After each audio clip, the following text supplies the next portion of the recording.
پہلے ہی سے انتہائی بیہودہ حرکتیں کیا کرتے تھے۔ لوط نے کہا کہ اے بھائیو، یہ جو میری قوم کی لڑکیاں ہیں یہ تمہارے لیے جائز اور پاک ہیں، تو اللہ سے ڈرو اور میرے مہمانوں کے بارے میں مجھے بے آبرو نہ کرو۔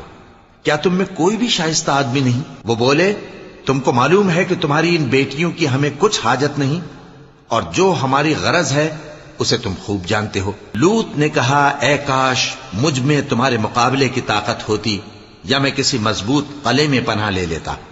فرشتوں نے کہا، اے لوط، ہم تمہارے پروردگار کے فرشتے ہیں، یہ لوگ ہرگز تم تک نہیں پہنچ سکیں گے، تو کچھ رات رہے سے اپنے گھر والوں کو لے کر چل دو، اور تم میں سے کوئی شخص پیچھے مڑ کر نہ دیکھے، مگر تمہاری بیوی کے جو آفت ان پر پڑنے والی ہے وہی اس پر بھی پڑے گی۔ ان کے عذاب کے وعدے کا وقت صبح ہے، اور کیا صبح کچھ دور ہے؟ پھر جب ہمارا حکم آیا، ہم نے اس بستی